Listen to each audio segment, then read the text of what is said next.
대제국 바벨론이 인도 구스에서 시작해서 베르시아까지 애국까지 방대한 나라를 강대국으로서 지냈던 바벨론도 역사와 함께 이제 멸망의 길을 가고 있습니다. 이미 이사야서 13장과 21장에 또 예레미야가 여러 가지 많은 상황 속에서 예언하신 대로 결국 주전 539년에 바사에 의해서 결국은 멸망을 받게 됩니다. 전혀 망하지 않을 것 같은 대제국, 그러나 하나님의 손에 의해서 역사가 진행되고 있다는 사실을 우리는 다시 한번 깊이 생각하게 됩니다. 이미 다니엘서 5장에 보면 바벨론의 마지막 벨사살 왕이 1000여 명의 귀족들을 거느리고 대잔치를 베풀 때 한참 적응이 더 갈 때 그들가 예루살렘 성전에서 훔쳐온 성전 기명들 금, 은을 가지고 같이 나누면서 즐거워했던 그때에 성전 쪽에서 벼랑간 이상한 손가락이 움직이기 시작을 합니다. 깜짝 놀라야 사지가 떨리는 벨사살 왕.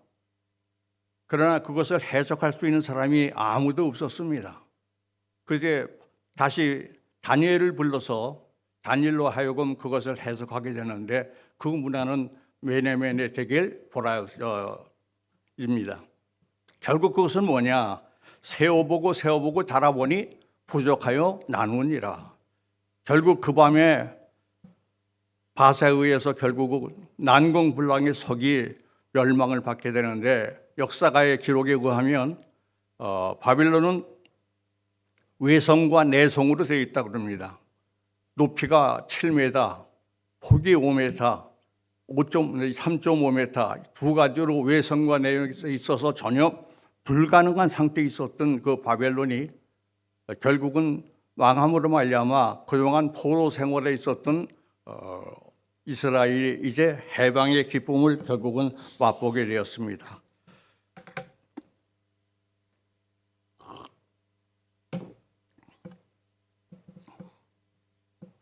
고레스가 칙령을 내렸습니다. 너희들이 돌아가도 좋다. 돌아가서 하나님의 성전을 재건하라고 그렇게 명령을 했고 너희들이 가지고 있는 모든 재산은 가져가도 좋다고 허락을 했습니다. 1차로 그들이 고국에 돌아왔던 사람은 약 5만 명이라고 그럽니다.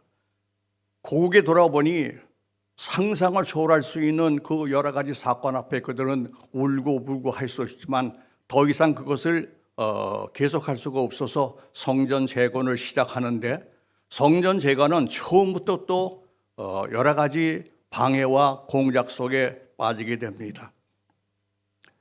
호론 사람 산발렛과 아몬 사람 도비야, 아라비아 사람 게셈 등이 함께 성전 재건에 같이 동참하기를 원했지만 결국 그들과 합류할 수 없음으로 말미암아 그들을 거절했더니 갖가지 방법으로 방해하고 공작하고 여러 가지 상황이 진행돼서 결국 하나님의 성전 재건은 16년 동안 중지되고 말았습니다.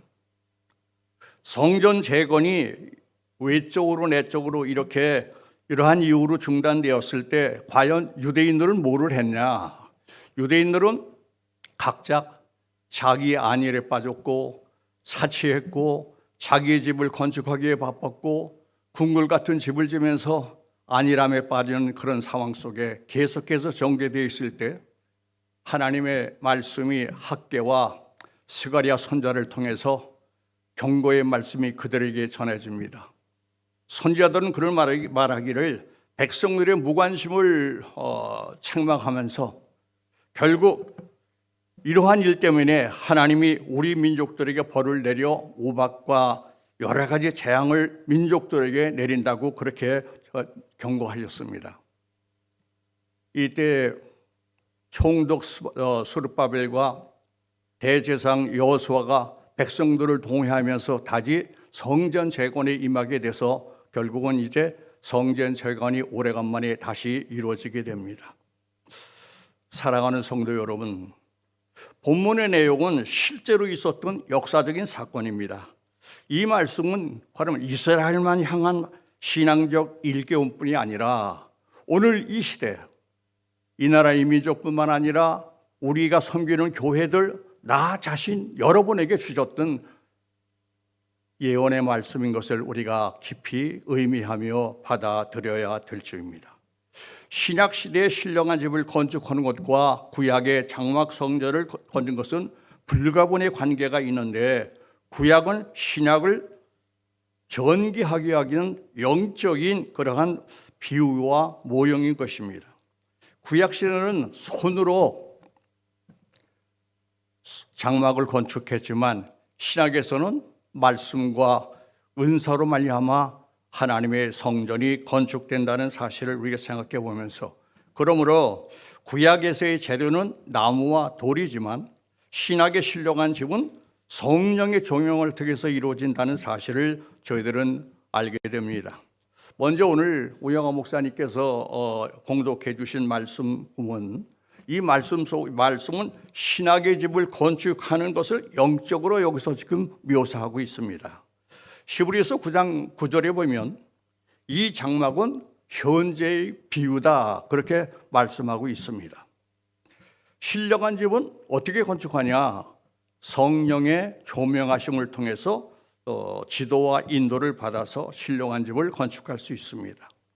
다시 한번 얘기하면 말씀이 재료가 되고 기도가 은사가 돼서 거기에다가 은사를 통해서 하나님 앞에 이 재료를 통해서 이루어지는 이 신령한 집을 건축하게 되는데, 그러기 때문에 가장 중요한 것은 거기에 기도가 부각되어야 됩니다. 문선 말씀도 중요합니다. 은사도 중요합니다. 더 나아가서 기도도 또 중요합니다. 그래서 우리의 영혼 몸을 진리의 말씀으로 진리의 사람으로 우리를 바꾸게 되는 겁니다.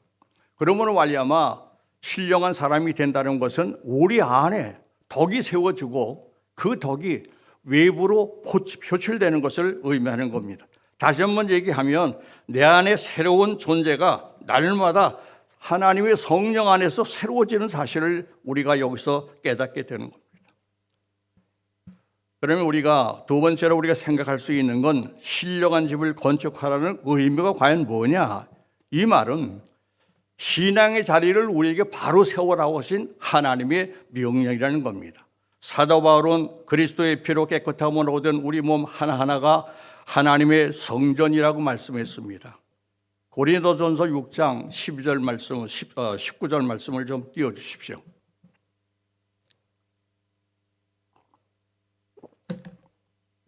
너희 몸은 너희가 하나님께로부터 받은 바 너희 가운데 계신 성령의 전인 줄을 알지 못하느냐? 너희는 너희 것이 아니라. 그리스도의 피로 구속함을 우리들은 우리의 몸이 하나님의 것이라고 말하고 있고 내 것이 아니라고 지금 말씀하고 있습니다. 우린 이 말씀을 통해서 우리가 깊이 의미할 것은 내 것이 아닌 내 신령한 몸은 과연 내 안에 누가 성령이 임재하시기 때문에 우리는 그 다음부터 그리스도인의 참된 삶을 살아가는데 우리가 끊임없이 노력을 해야 되는 겁니다. 진실한 신앙이 늘 우리 생활 속에 분명히 증거로 나타날 수 있도록 우리는 노력을 해야 됩니다. 자, 본문 4절 5절 말씀을 보겠습니다.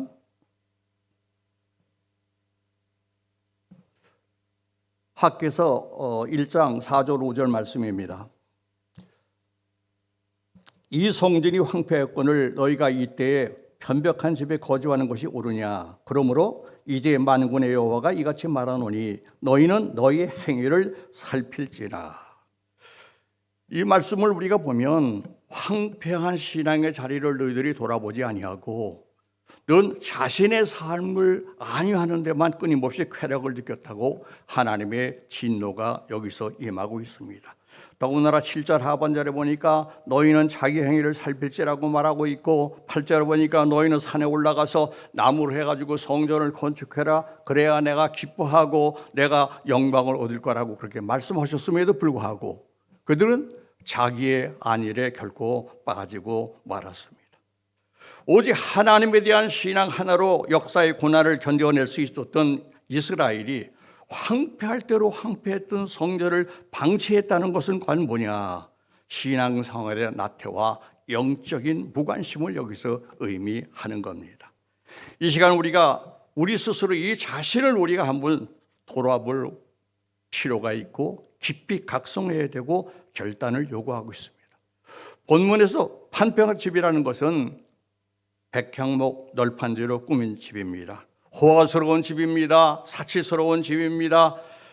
자신의 욕망만을 위해서 끊임없이 지어지는 그러한 의미인데, 이 말은 영적으로 말한다고 하면 바로 인간의 욕망과 욕심 속에서 살아가는 것을 의미하고 있고, 온갖 노력을 다해서 하나님의 말씀을 통해서 들어야 될 그들이 하나님의 말씀에 귀를 닫고 결국 책망을 하고 당하게 됩니다. 결국 그 행위에 대해서 하나님께서는 징계를 하셨는데, 그것이 오늘 본문 9절부터 11절까지 말씀입니다. 제가 읽겠습니다. 너희가 많은 것을 바랬으나 도리어 적었고 너희가 그것을 집으로 가져갔으나 내가 풀어버렸느니라. 나 만군의 여호와가 말하노라. 이것이 무슨 까닭이냐? 내 집은 황폐했을 때 너희는 각각 자기 집을 짓기에 빨랐음이라. 그러므로 너희로 말미암아 하늘은 이슬이 그쳤고 땅은 산물을 그쳤으며 내가 이 땅과 산과 곡물과 새 포도주와 기름과 땅의 모든 소산과 사람과 가축이 손으로 수고하는 모든 일에 한제를 들게 하였느니라. 여기 편백한 집이라는 것은 뭡니까? 완벽한 집이라는 것은 백향목 널판지로 그러한 꾸민 집입니다. 호화로운 집입니다. 사치로운 집입니다. 우리가 이 말을 영적인 의미는 과연 뭐냐면 성도들이 육신의 욕망을 따라 자신만을 위한 삶을 살아가고 있음을 여기서 말하고 있습니다. 온갖 노력을 다해야 될 그들이 결국 하나님의 말씀을 받아들이지 못함으로 책망에 이르게 됩니다. 바로 이제 그 행위에 대한 것이 오늘 우리가 읽었던 그러한 말씀인데, 오늘 이 시간 우리는 이 깊은 각성이 우리에게 필요하고 있습니다. 제가 목회를 하면서 유럽의 교회들에서 상당히 관심이 많았습니다. 그래서 독일이라든지 영국에 있는 많은 교회들을 돌아볼 수도 있었고 또 여러 가지 상황을 접할 수가 있었는데, 그중에 특별히 이제 작년 11월 달에 제가 스페인과 포르투갈을 여행을 좀 잠깐 다녀왔습니다. 그때 이제 마드리드에서 시작을 해가지고 거기서 한 1시간 반 정도 거리 가다 보니까 톨레도라고 하는 도시가 나오더라고요. 톨레도는 과거에 그 스페인의 도읍이었다고 합니다. 거기에 보면 톨레도 성정이 있는데 높은 언덕에 있는데 올라가 보니까 정말로 내 눈을 의심할 정도로 성전이 아주 대단하더라고요. 뭐 외벽뿐만 아니라 내벽은 말할 수 없을 정도로 찬란하고 내 눈을 의심할 정도였었습니다. 바로 그 톨레도 성전이 스페인의 기독교의 본산이라고 합니다. 그리고 이제 그 다음에는 세비야라는 곳을 갔는데 여러분들 뭐 유럽에 관광을 많이 다니시니까 많이 가보신 분들 계시겠지만 그 톨레도 성전, 세비야 성전은 12각형으로 되어 있더라고요. 그리고 뭐 정문에는 금으로 되어 있어요. 그래서 노래 이사가서 했더니 금 도금이라고 그럽니다. 정문은 안에 들어가니까 이건 뭐 박물관에 온 건지 예배당에 온 건지 전혀 구분을 할 수 없을 그런 상황이었었습니다. 그래서 이제 그래서 성전이라고 해서 거기 인도에 봤더니 거기는 철문이 닫혔더라고요. 그래서 왜 가이드에게 물어봤습니다. 왜 철문이 닫혔냐 그런 말을 했더니 여기는 이 전면이 금으로 되어 있기 때문에 사람들의 손이 닿을까 봐 닫혔다고 말합니다. 자그마치 금이 한 2톤 정도를 닫혔다고 그래요. 아주 완전히 금으로 닫혔어요. 전 그것을 보면서 참 마음이 상당히 아팠습니다. 아니요. 하나님의 성전을 잘 짓는 걸 제가 그런 얘기는 아닙니다. 할 수 있다면 잘 지어야 되겠죠. 너무나 근데 그렇게 잘 짓고 호화롭게 엄청난 동원과 작업을 통해서 이루어진 하나님의 성전도 지금 거기는 뭘 하고 있습니까? 성도는 하나도 없고 관광만 왔다 갔다 해요. 세계 많은 사람들이 관광만 다니더라고요. 참 마음이 굉장히 쓸쓸하고 아팠습니다. 그리고 돌아오는 길에 이제 바르셀로나를 들렸는데, 아는 대로 여러분들이 잘 아시는 대로 천재 건축자 가우디가 건축해 있는 그 성전, 지금도 계속해서 성전이 지어지고 있는데, 이 겉으로 보니까 이건 하나님의 성전이 아니고 하나의 조각으로 만들어놨어요. 이렇게요. 내부도 마찬가지입니다.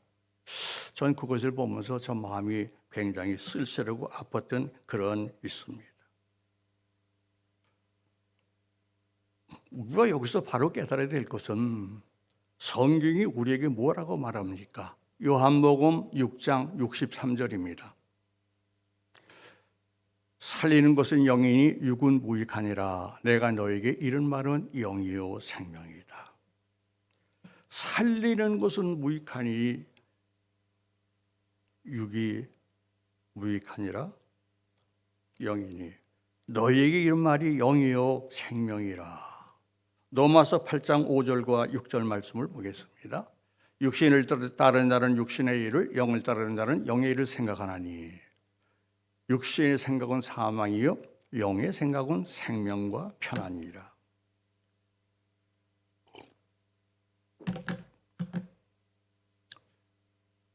우리가 추구할 것은 영과 생명입니다.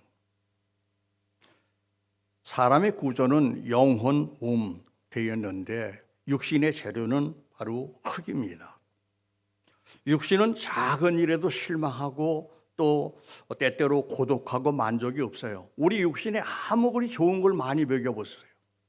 아무리 우리가 좋은 음식, 비싼 음식을 먹는다고 육이 만족합니까? 더 좋은 것을 요구하고 우리 외벽도 마찬가지예요. 지금은 모르겠습니다만은 제가 한국에서 목회할 때 그때 성도들에게 들으니까 그 당시 화장품이 36가지가 있다고 그러더라고요.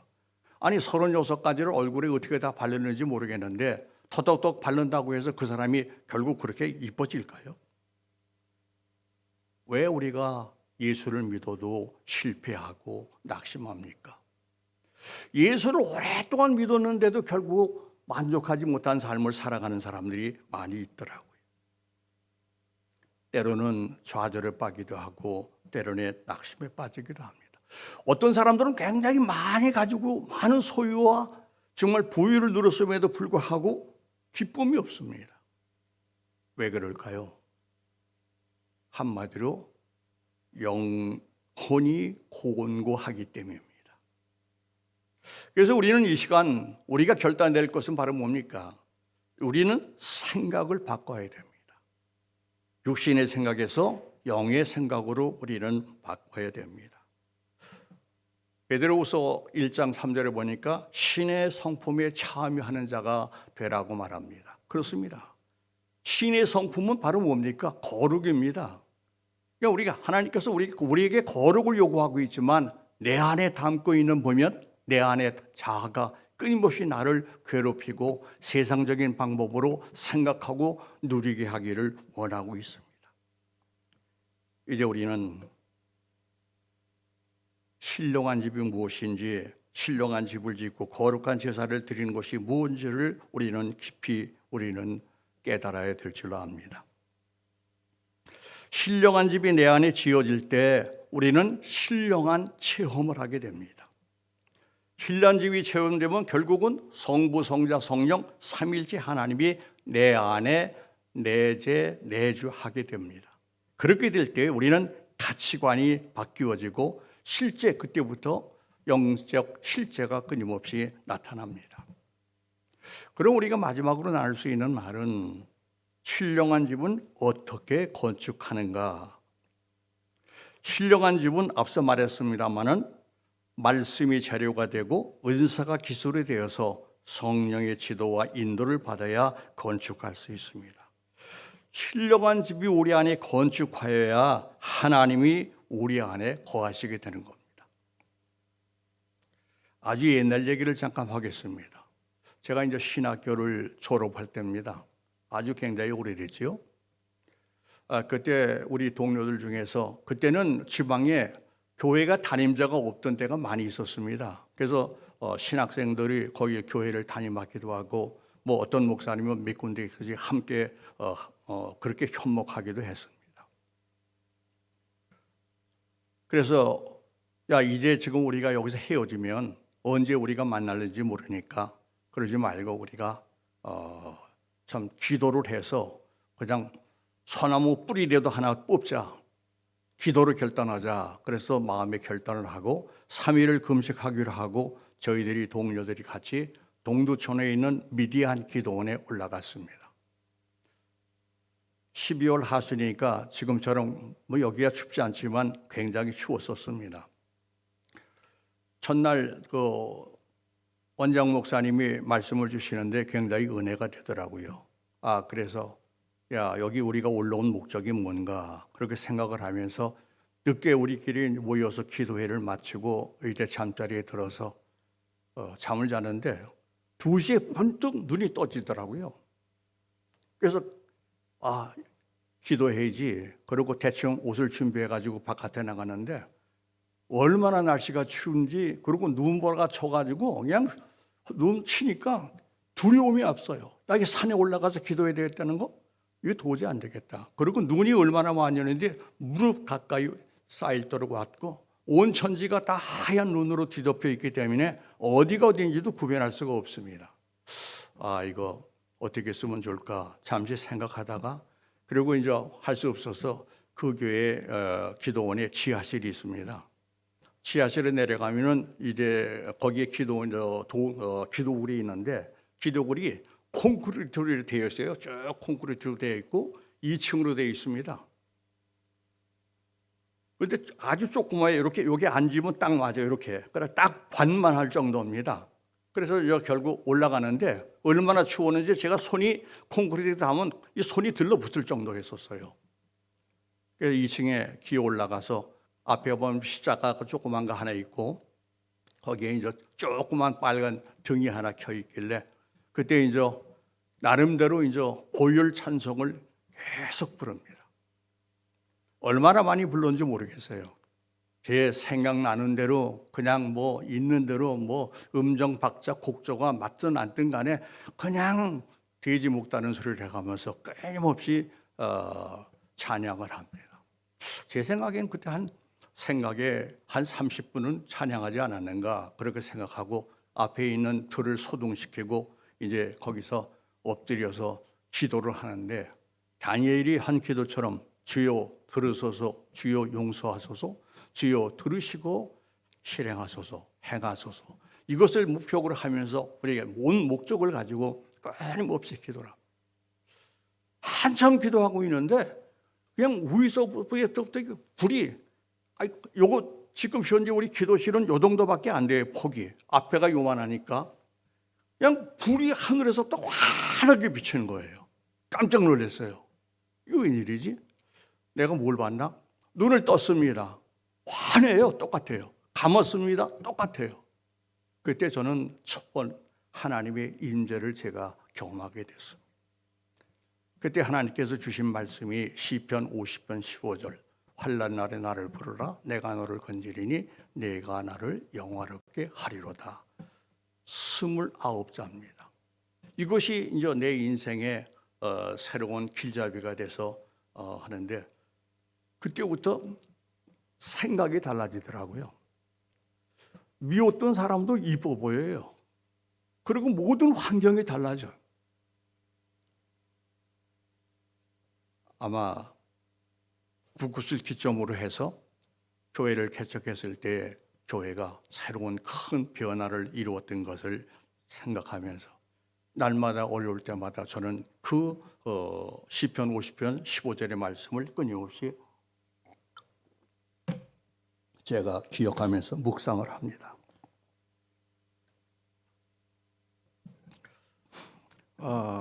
청량리에서 열차를 타고 강릉을 가다 보면 그 태백시를 만나게 되고 태백시는 거기가 이제 아주 산이 험해서 기차가 바로 못 내려가서 이게 또아리굴이라고 그럽니다. 뺑뺑뺑 돌아서 이제 한참 내려가면 도계라고 하는 시골촌이 나오는데 거기에서도 또 산속으로 한참 가야 됩니다. 그때 이제 거기 예수원이라고 해서 아치토리 박사가 뭐 예배당이라고 얘기해야 될까요? 하여튼 그분이 신부신데 그분이 거기다 이제 영성 훈련을 거기서 만들어줬습니다. 그때 그분이 뭐 여러 가지 많은 것을 말씀하셨지만 제 마음속에 요동치는 것 딱 하나는 뭐냐면 성령의 이중적 사역이 있다는 거예요. 성령에는 성령의 외적 은사만 있는 게 아니라 성령의 내적 은사가 있다는 거예요. 그러니까 성령의 외적 은사도 중요하지만 성령의 내적 은사가 중요하다. 우리가 아는 대로 성령의 외적 은사는 고린도전서 12장 4절 이하에 있는 거죠. 방언부터 시작해서 지혜의 말씀, 지식의 말씀까지 이르는 거고, 성령의 내적 은사는 갈라디아서 5장 22절, 23절 사랑, 실학, 화평, 인내, 자비, 양선, 충성, 온유, 절제 9가지입니다. 근데 전 9가지 그 열매를 저 이렇게 한번 싹 모아봤습니다. 쫙 짰어요. 딱 두 글자가 나오더라고요. 사랑의 사랑. 바로 성령의 9가지 열매는 여기 사랑입니다. 근데 우리가 요즘은 별로 그렇지 않습니다만 한국 교회가 그전에는 은사를 굉장히 많이 강조를 했지요. 그런데 그 외적 은사라고 하는 이 성령의 9가지는 이 세상을 떠나면 그 은사는 소멸되는 거예요. 왜? 우리는 육을 버리고 가니까 육에 덧입혀지니까 성령의 외적 은사는 이 세상과 더불어 떠나게 됩니다. 그러나 성령의 내적 은사만이 이제 우리는 저 본향을 향해서 내 영과 같이 가는 거죠. 저는 이 말씀을 듣고 굉장히 참 깨달음이 많았습니다. 그러니까 문제는 뭐냐면 성령의 외적 은사도 받아야 되지만 성령의 내적 은사, 그러니까 성령의 외적 은사는 성령 충만을 해서 뭐 기도를 많이 한다, 열심히 그래서 하여튼 깊이 해서 우리가 여기 덧입혀지는 게 외적 은사입니다. 그럼 성령의 내적 은사는 뭐냐? 기도를 많이 깊게 해서 내 안에, 내 심령 안에 깊이 충분을 받아야 돼. 그러니까 성령은 외적 은사는 성령 충만을 받아야 되고 내적 은사는 성령의 충분을 받아야 되는 겁니다. 저는 이 말씀을 듣고 참 그때 깊은 깨달음을 가졌습니다. 그렇구나. 대체적으로 모든 사람들이 그냥 외적 은사만 받으면 굉장히 모든 것을 잘하는 것처럼 그렇게 생각하는 경우가 우리 한국 교회에 굉장히 많이 있었는데 그 아치토리 박사의 그때 그 말씀을 통해서 큰 은혜를 받았던 것을 제가 기억합니다.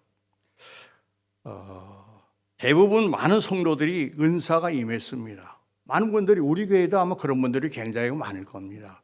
은사를 임했는데 그 은사를 개발하지 않기 때문에 은사를 사용하지를 못하더라고요.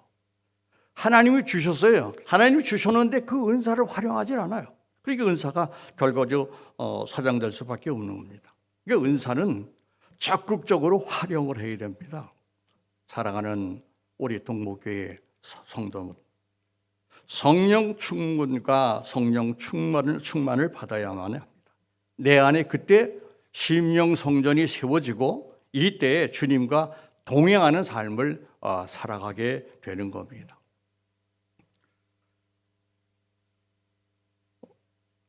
고대 교부들 중에 지적 요소를 가장 많이 강조한 신학자요 영성 사상가가 알렉산드리아 클레멘트라는 사람이 있는데, 알렉산더 클레멘트는 영적 성장을 3가지로 나누었습니다.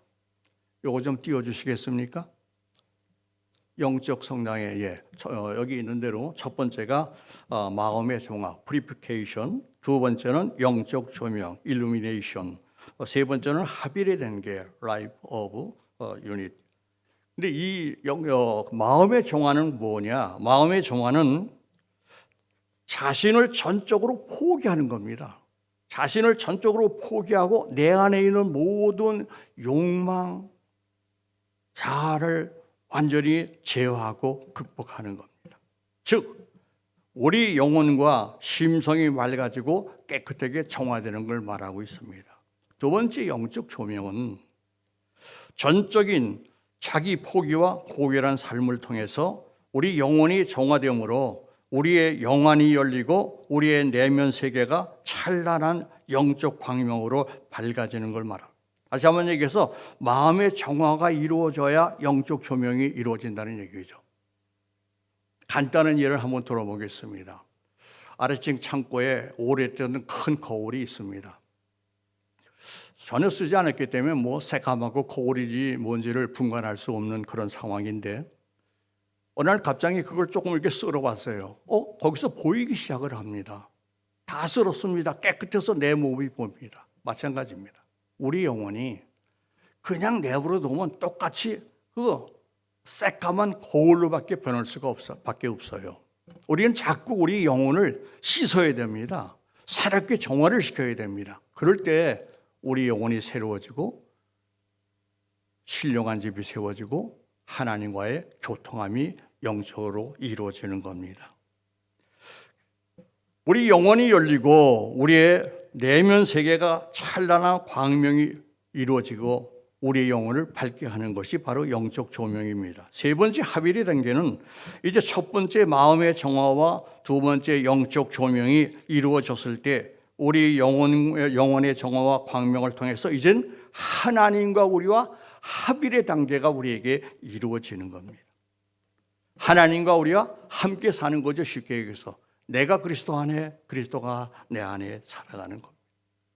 살아가는 성도 여러분, 알렉산드리의 크레몬트가 영적 성장으로 한마디로 정하면 결국은 한마디로 사자성어로 얘기한다면 자아파세입니다. 자아파세만이 신령한 집을 건축할 수가 있습니다. 신령한 집이 건축된 사람만이 우리는 팔복으로 이어질 수 있고 아까 제가 말씀드린 대로 베드로후서 1장 3절에 있는 말씀 신령한 신의 성품에 우리가 참여할 수가 있는 겁니다. 다시 반복해서 말씀을 드립니다. 신령한 집은 내 안에 있는 미움, 교만, 아집, 자긍감, 자존심, 이 죄의 습관에 있는 내 안에 감춰 있는 모든 내용을 쓸어내고 그리스도의 영으로 말미암아 내 안이 새롭게 만들어지는 겁니다. 제가 오늘 죄송합니다. 이게 눈이 좀 잘 안 보여서 이렇게 자꾸 이렇게 더듬거리네요. 자, 말씀을 정리하겠습니다. 구약의 장막 성전은 신약의 신령한 성전을 비유하고 있습니다. 지금 학개서가 이 말씀을 말씀하고 있는데 성전을 재건하라. 이 말은 오늘 이 시대에 살아가는 우리들에게 우리의 심령 성전을 세우라고 하는 그러한 말씀입니다. 오늘 우리가 여러 가지로 제가 말씀드렸습니다마는 우리 안에 있는 내 안에 있는 영, 자아가 완전히 파쇄가 돼서 그로 말미암아 우리가 새로운 심령의 성전이 세워지고 하나님과 합일하는 그런 축복이 우리가 섬기는 이 교회 위에, 이 나라 이 민족 위에, 우리 가정에, 특히 나 여러분에게 이루어지는 놀라운 역사가 있기를 간절히 축원합니다.